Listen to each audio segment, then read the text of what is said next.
the Highways Agency. We did a pre-action protocol on Greater Manchester Police. We hit this and hit this hard. Yeah. And Pete is a layperson. He hasn't. Well, at that time, he hadn't even gone to college for his university degree in law. He has done since. So you're talking 5-6 years ago now. Yeah. But because Pete decided he was going to get involved, he was involved. Yeah. And the case that we actually put together was 6.5 hours presentation.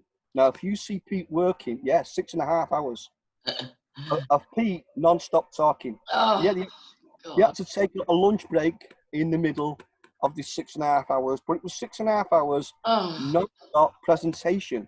So the amount of weight that we had on this was absolutely incredible. Yeah. Now, the Greater Manchester Police brought in a sergeant in chambers from the inner city, barrister, full wig and gown, with a temple or with 1 or 2 temple secretaries from the inner city. Yeah. And before we actually went into the court, this guy dumped a big file on Pete, and he said, "I'm not taking that."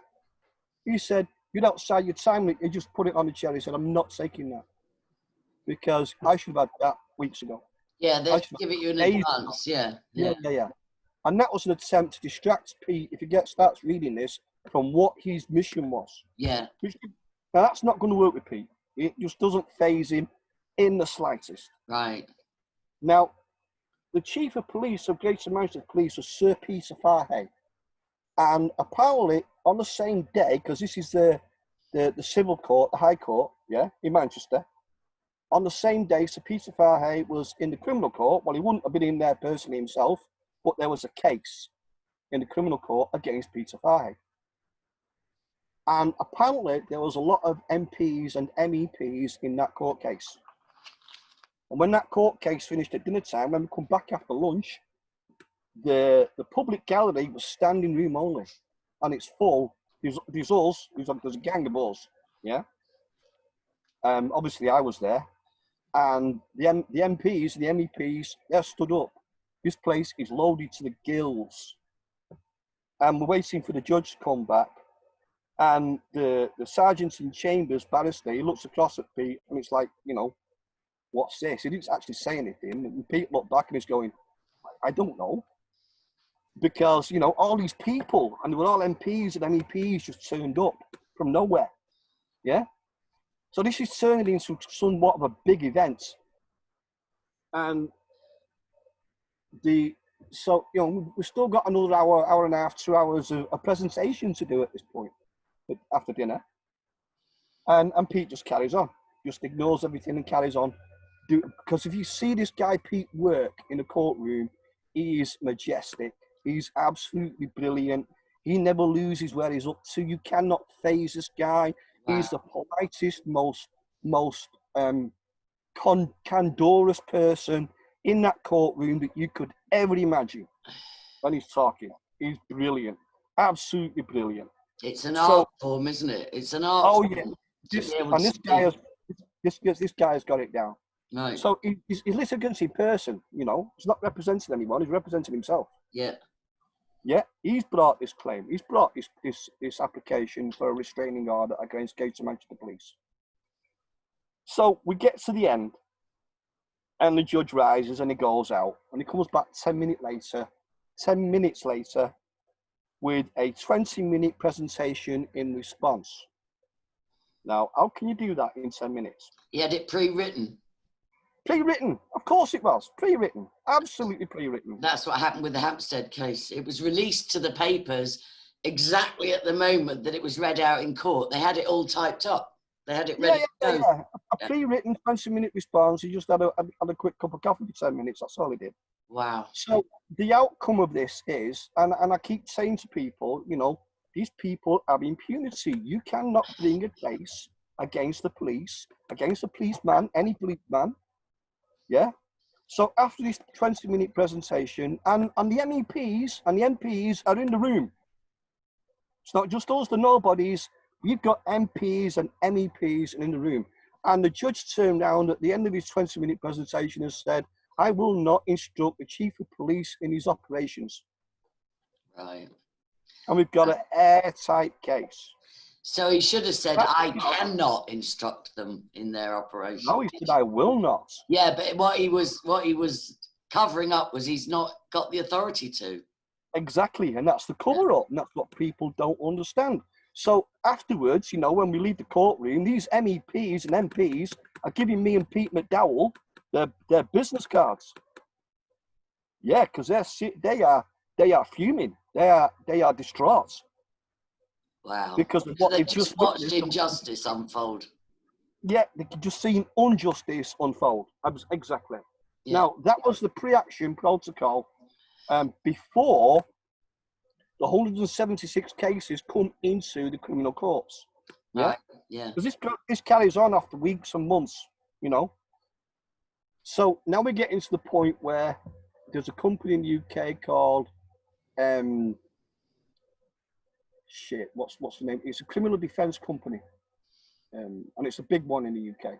They do a lot of criminal defence. Robert Lazars, yeah. So Robert Lazars have got the defence for all 176 cases. One guy, and that guy's name is Barrister Brigden. Now, Pete McDowell is actually in Robert Lazar's office compiling all the evidence for all the cases. Why was he in his office? Because he volunteered. You know, you need help to compile all these cases. So he volunteered. Now, don't forget, this guy... All right, okay. Yeah, he brought a pre-action protocol prior to. Yeah? Right. So these people at Lazar's know who Pete McDowell is anyway. Right. Yeah? Right, so that Lazar is a good guy. He offered to help. Pete McDowell offered to help Lazar's the criminal defence. Oh, I see. It was the other way round. Yeah. Pete McDowell, that didn't have a college degree, offered to help the barrister. Yeah. He's actually in Lazar's chambers compiling all the 176 case files. Wow.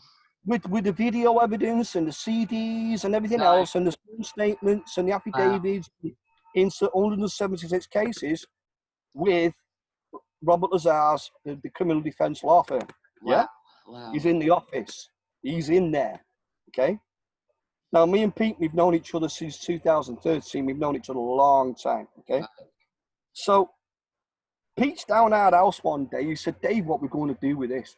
And me and Pete go through this is like a full afternoon and evening deep study into the claim that the police are making. Yeah, looking at all the details of what that is, looking for the loophole, looking for the get out, looking for because you know all these people are going to jail. They're all going to get criminal records, and they're all going to get heavy fines.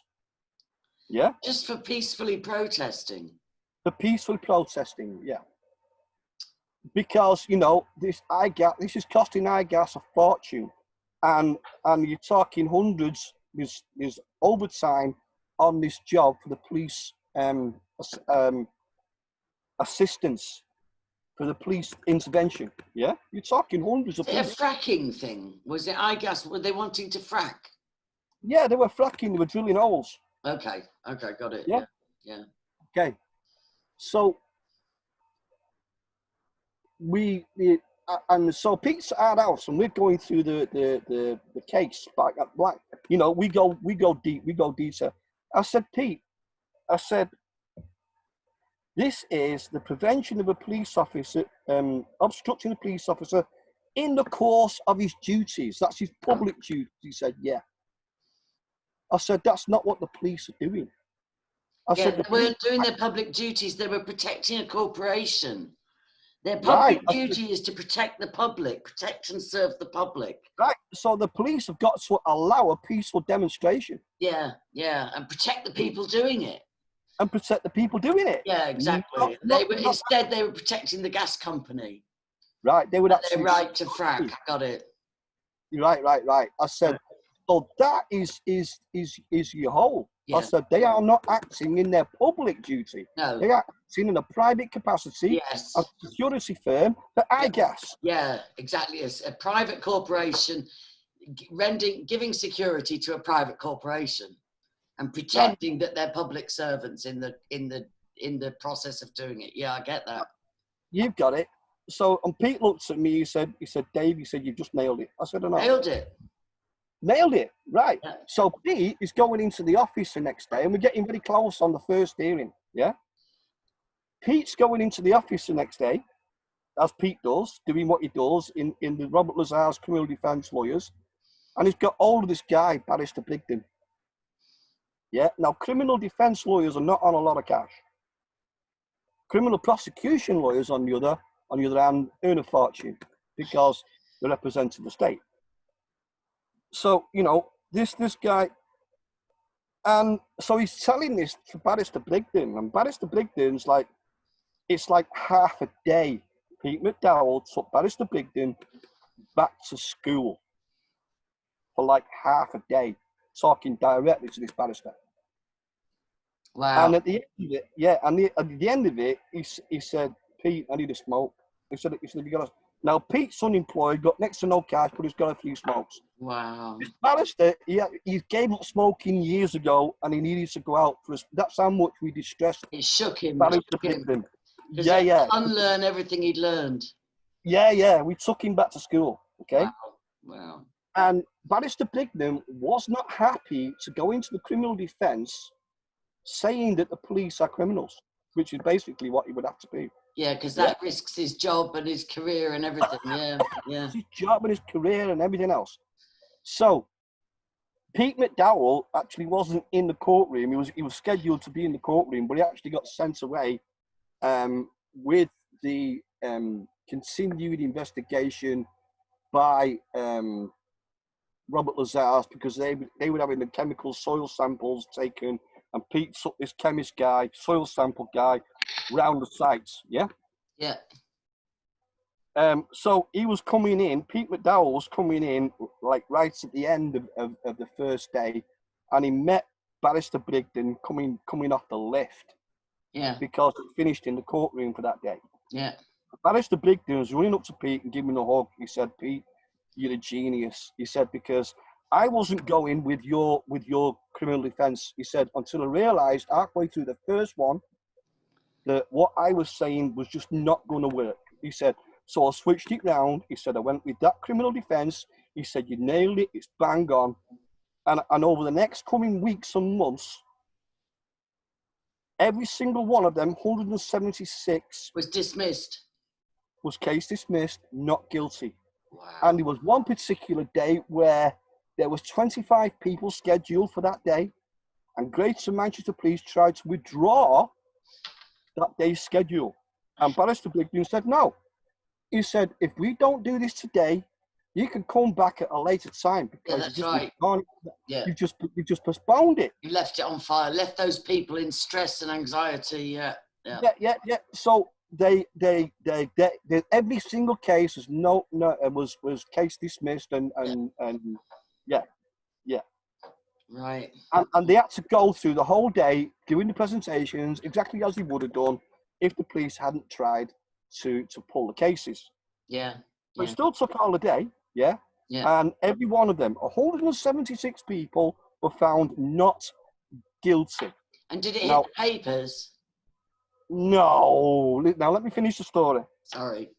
Let me finish. Yeah. You're getting excited now. You're trying to get to the end. I'm going to drag this out as long as I can. Go on then. Enjoy it. Enjoy the victories. Yeah. So, there's still protesters on the site. It's still going on, and they're like overjoyed because we're not guilty. And after all these cases are over, there is going to be a host of damages claims. And one of the guys that had actually ended up down a ditch ended up in hospital, he's been told that his damages claims will be enough to buy a house. You're talking serious damages claims, yeah? Yeah, and how did he incur his injuries? Well, he got manhandled by the police and he ended up falling down a ditch. Oh, right. Yeah, and he twisted his knee or something and he ended up in hospital. Right. Right. He wasn't that badly hurt, but, you know, he was hurt. There was an hospital record of the fact that he was in hospital. Right. Okay. Yeah. Yeah. Okay. So after all the cases are over, then you've got all the damages claims. Now, I don't know to this day how much that cost Greater Manchester Police, but that would have cost Greater Manchester Police directly for all them damages claims. And Sir Peter Fahey suddenly took early retirement. Wow. In other words, he got fired. Yeah. Yeah. In Ireland as well, early retirement is code for, you know. You just got fired. Yeah. You just got fired. Yeah. Right. So me and Pete, we got Sir Peter Fahey fired. Wow. With that criminal defence. Brilliant. Well done. Well done. So look, I want to start a process against PayPal because the trolls got to them again for a second time, and PayPal were foolish enough to send me an email saying we're terminating your account because of an undue risk of loss to ourselves by servicing you. So I want to fire them off a part 1 letter.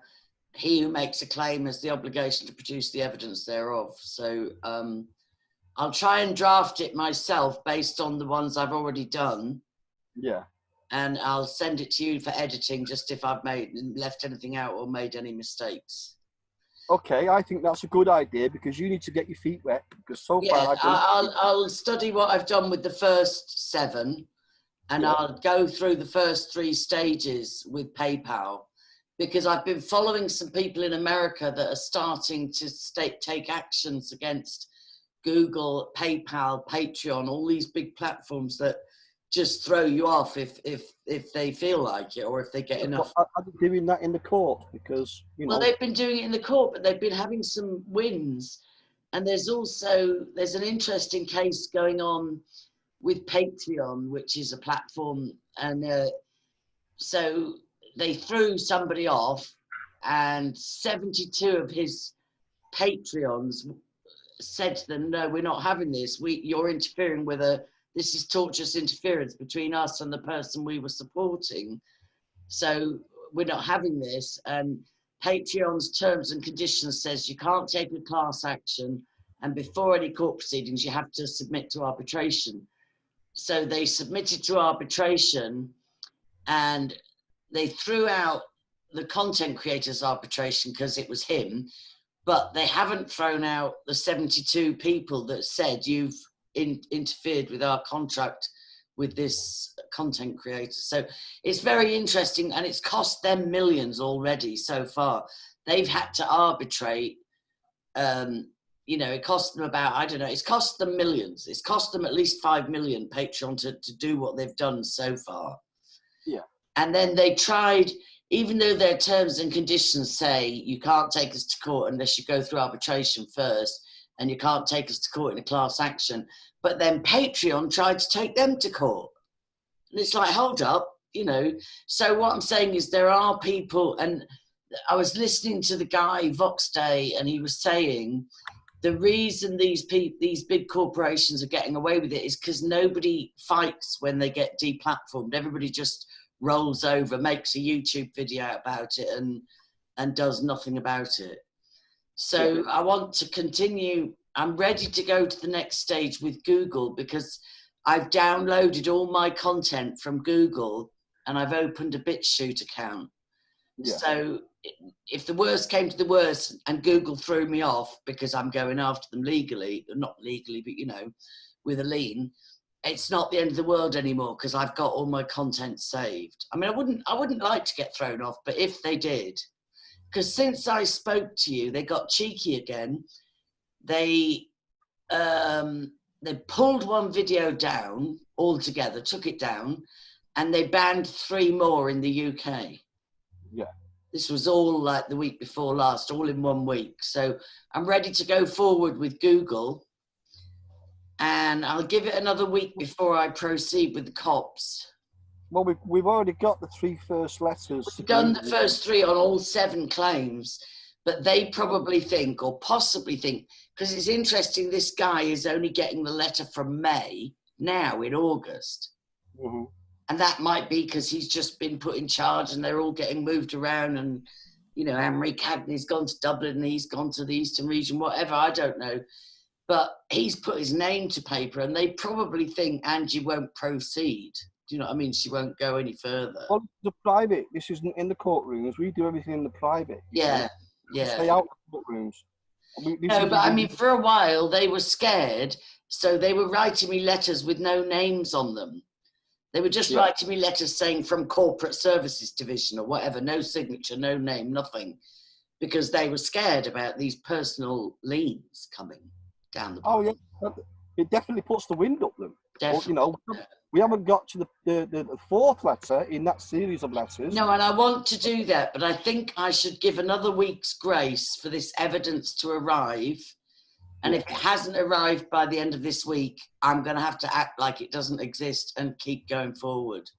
Yeah, but that's with Google. You've got two or three things. You've got the police, you've got the DPP. Yeah, but it would all be a different scenario if and when the evidence I'm expecting arrives. That throws all that out of the water, and then just going after people is just a matter of paperwork then, because I've proved my case. It doesn't throw the DPP and the police in your computer. Oh, no, they're still wrong. It's 2 years today that they've had my computer and 2 laptops. 2 years Yeah, I know. today. The point I'm trying to make to you here is, okay, you've got evidence against this guy that he's a paedophile. But that doesn't affect his claim against you for yeah, but if somebody's claiming online harassment and I'm able to come to prove this is a paedophile, Your Honour, then the harassment claim doesn't stand up. It's like Jimmy Savile, you know, and Lord McAlpine and all these different people suing victims that said he raped me, and then they turn around and sue the victim for defamation or something. But it's the truth. You know, it is the truth. You know, I'm not arguing the fact that it's the truth. Yeah. What I'm saying to you is, I don't think the fact that this guy actually is a paedophile and he is guilty as hell is going to have any bearing on his claim against you for harassment. Oh, it's got to. It's got to. Who's going to give credence to if there's the evidence I believe there is, and this man is on video raping his children? What judge is going to give him credibility or credence or court time? Really? And if they did, their career would be over. Their career would be over. I would agree with that. You know, I would agree with that to a degree. It's like, can you imagine the headlines? Proven child raping, baby murdering, wins harassment case against journalists. It would be just ridiculous. When you're talking about someone like Damon, yeah, who's protected by the state. Yeah. You know? Yeah. They'll cut him loose. If he becomes too hot to handle, they'll cut him loose. They will. Yeah, they'll cut him loose, but they won't allow the case with your evidence. They will say you can't bring your evidence at this stage. No, well, but the truth is, if this pans out as it's supposed to, the evidence has been released to multiple people, not just me. It's been sent a copy to me because of the court case being attempted. Now let's put that back in the criminal defence with that evidence. If you could get it in the courtroom, because they've got to prove. Yeah, it's got to be admissible. It's admissible. Yeah, it's admissible. To do harm against this guy. Yeah, and that's why I think they won't let it go to court and that's why they've never prosecuted the mother or the boyfriend. They call them fugitives from justice. But the boyfriend is very open about where he is. He makes videos from where he is. And the mother could be tracked down like that. They don't want to arrest them because then they would be allowed to bring their evidence to court. They don't want the evidence in the court. Yeah, they don't want it in the court. They don't. Oh, exactly. They don't. So this is why you're not going to be brought in the courtroom for your criminal defence. Yeah, but it's so wrong. It's like 2 years of being under criminal investigation has done phenomenal damage, horrendous damage. It's just not okay. Anyway, so I'm going to wait a week to progress to go to step 4 with Google and with the DPP and with the cops. But I'm going to spend this week, and I promise I'll do this. I'm so bad at this shit, but I'm going to do it. This week, I'm going to draft my first letter to PayPal based on the other 7 that I've already done. It shouldn't be too hard. Shouldn't be No. too hard. And You I'll need to get- send you. I'll you send you the probably have first to- draft. Oh, and I want your address, because I tell you what happened. You helped me do this, right?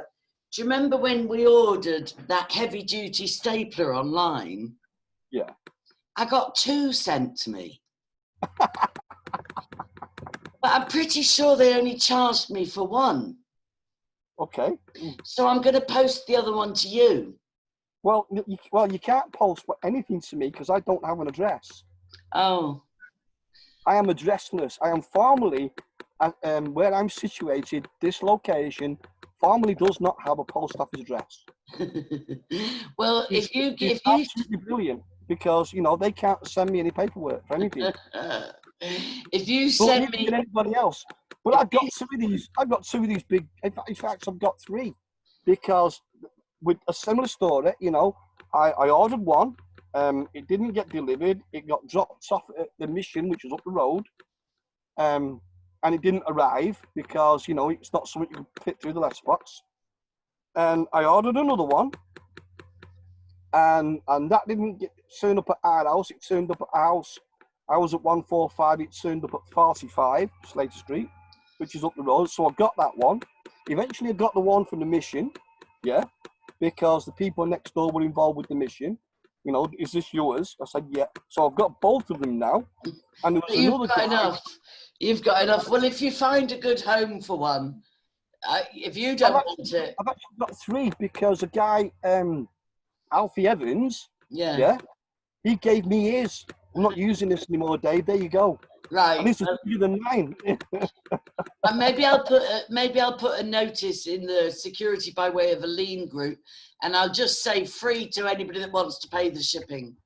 Right. I'll give it away because I don't think I might have been charged twice. I can't tell because my PayPal's gone now and I paid for it by PayPal. But I don't know if I got charged twice or whatever, but whoever wants to just pay the shipping from Ireland, I'll give it to. Because I don't need 2. I don't need 2.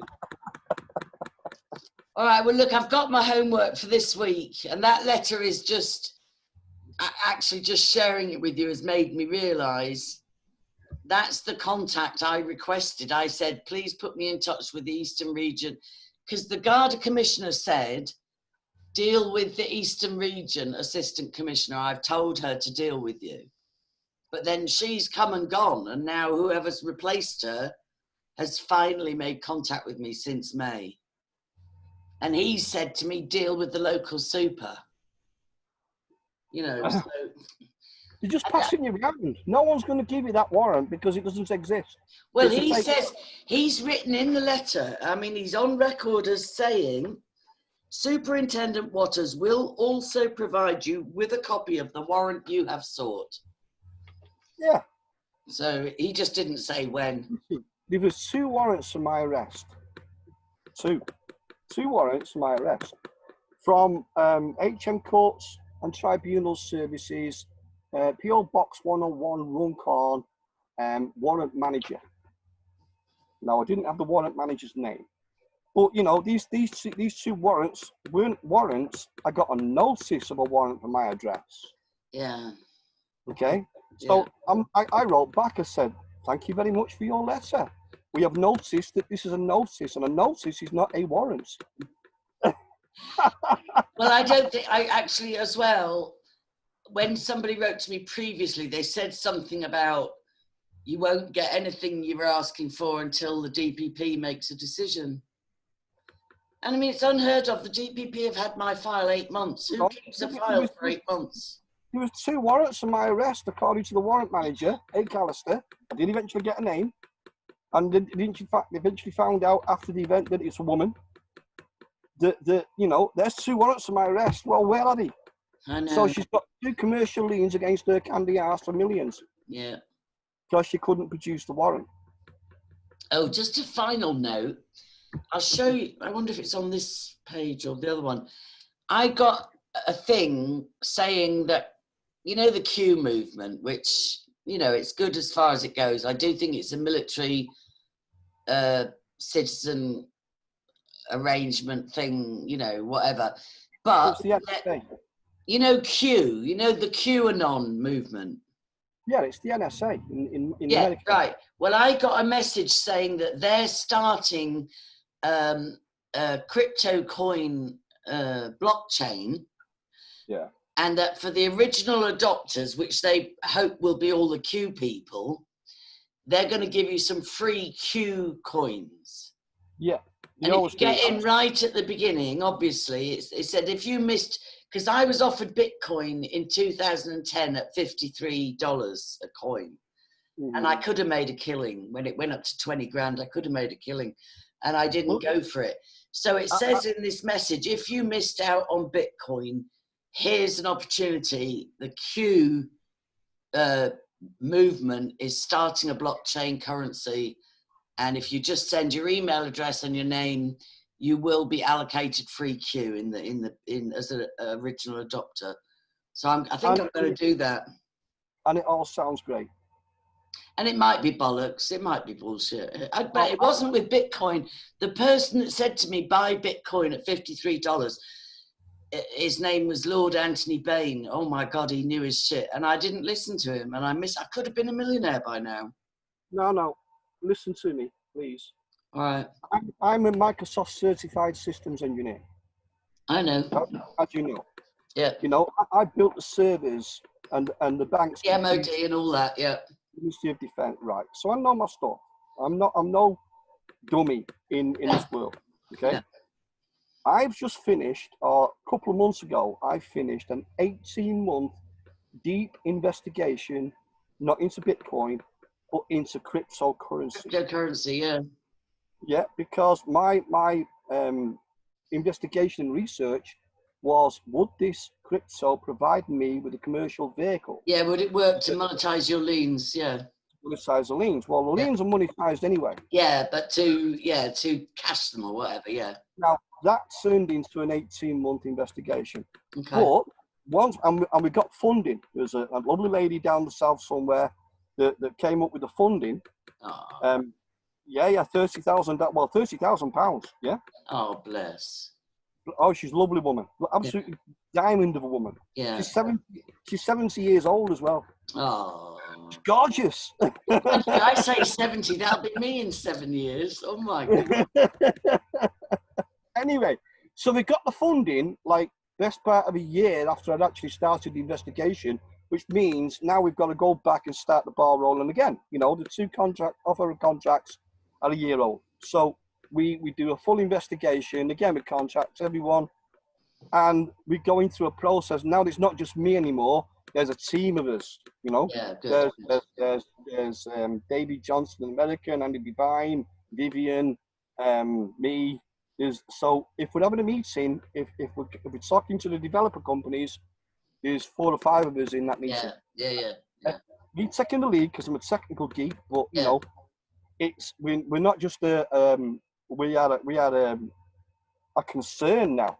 Yeah, that's great. Yeah, that's great. So we're in Zoom meetings talking to the technical people, programmers, and we have 2 or 3 of these meetings, and then they send us a contract, having discussed everything and they understand everything, and that the contract itself was diabolical.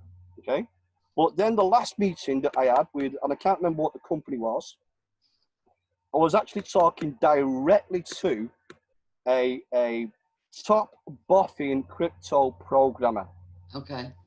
The actual guy that does the coding himself. Yeah, okay. But that knows his stuff. All right. And because I'm in conversation with him, you know, we need this to function in this particular way. And he said, well, we can do everything else. He said, but there's no path back from your crypto coin through the crypto exchange back into fiat. He said, you can sell your crypto coin to anyone that's got any fiat currency, or you can sell it to the bank. I said, I'm not interested in selling this to the bank. I said, I want to do a direct transfer back into fiat from my crypto.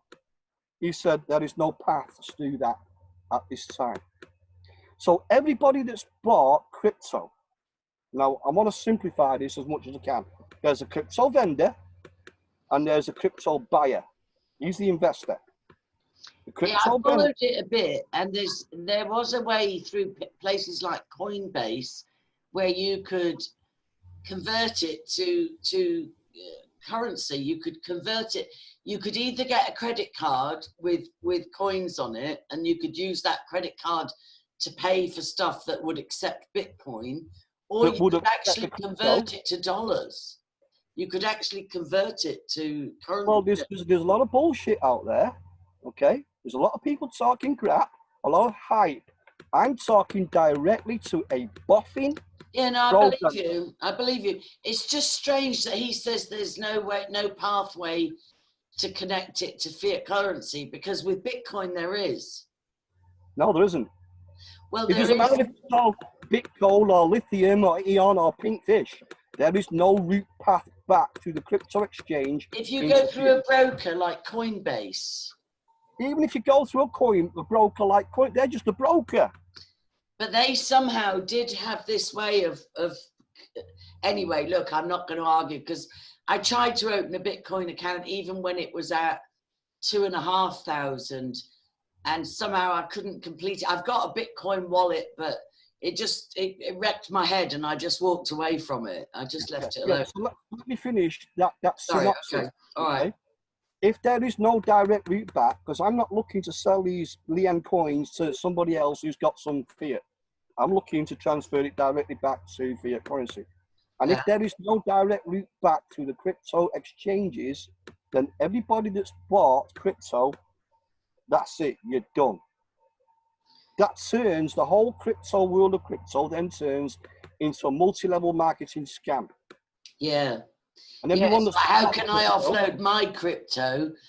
You know, how can I offload my crypto and make some money on it? Because people don't realize it doesn't convert into fiat currency. Wow. And that's the con. And that is just bleeding the fiat out of the fiat into crypto. Wow. But let's not forget the crypto vendor has got the fiat. Yeah, he's got the fiat. That's right. You know, if you've got 20 million in a crypto and you've sold your 20 million crypto, you've got 20 million in a bank somewhere. That's right. So He's got the fiat. Yeah, so it's just a case of how many mugs can I sell crypto to that don't realize it will never turn into money. Which is why there is 16,000 crypto coins, 16,000 crypto coins and token on a planet. Listen, these are the numbers, these are statistics. The numbers do not lie. This is the statistics. Okay? 16,000 crypto coins on a planet that's got at best 200 fiat currencies. And in addition to that, the amount of trade using crypto is only 3%. Yeah, because the unsavory part is that Bitcoin was originally used mostly for drugs and guns and children and pornography. Well, so people say, but a lot of people invested as an investment.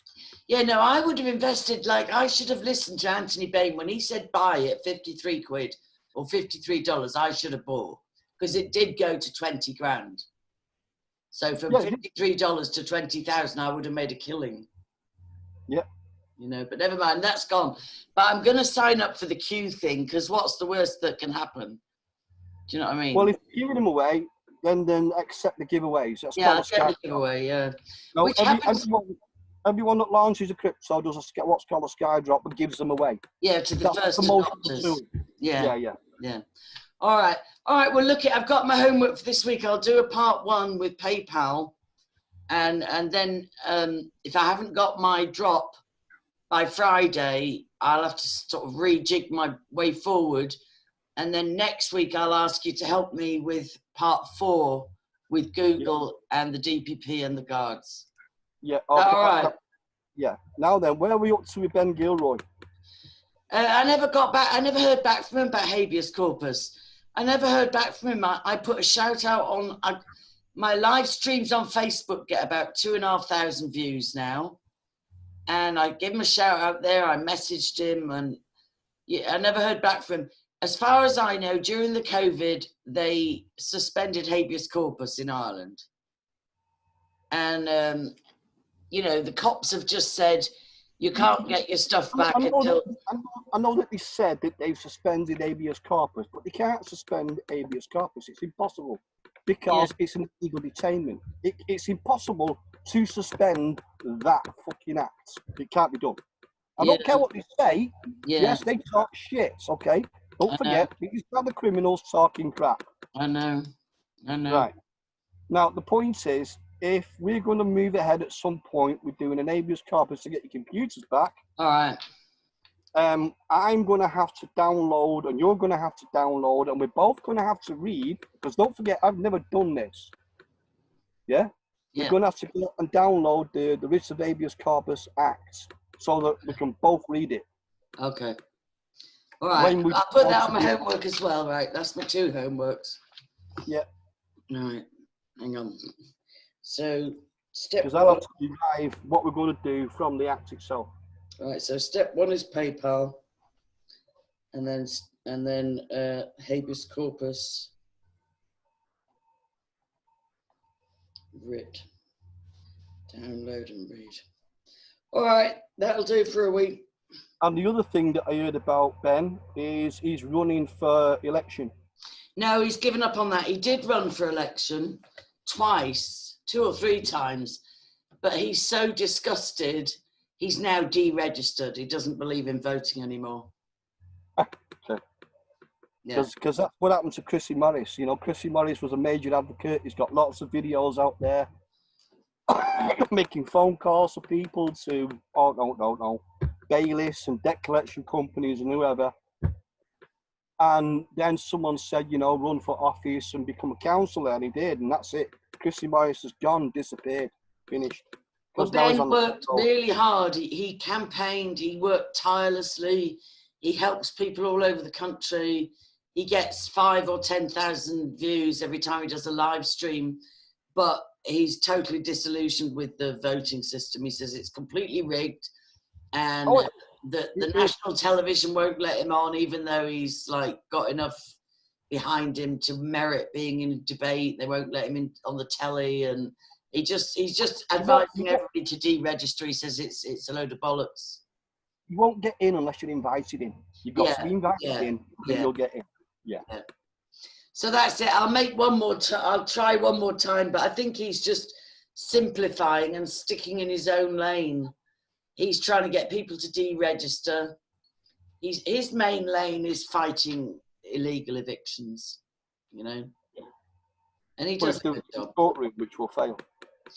Yeah, well, I don't know. He's learning all the time. He's not averse to new discoveries. Well, you know, I have tried to contact this guy myself, you know. Yeah. No response. He's got, I think, 3 or 4 kids, one of whom had leukemia, nearly died. You know, and like loads of people seek him out. If he was on a salary for the things he's done to help people like you, right, he should be on 100 grand a year, you know. Oh. You know. Anyway, all right, Dave, look, I'll leave it at that and I'll get on to my work, and I'll keep you posted. Awesome. Good to talk to you. And I don't need to do anything with that letter, do I? Say again? I don't need to do anything with that letter. All he's saying is your local super. No, it's a bullshit letter. It's just saying, I'm the assistant commissioner, your local super will give you a copy of the warrant sometime. Yeah. Just stick it in your filing cabinet. All right. Love you. Take care. Bye-bye. Okay. Bye for now.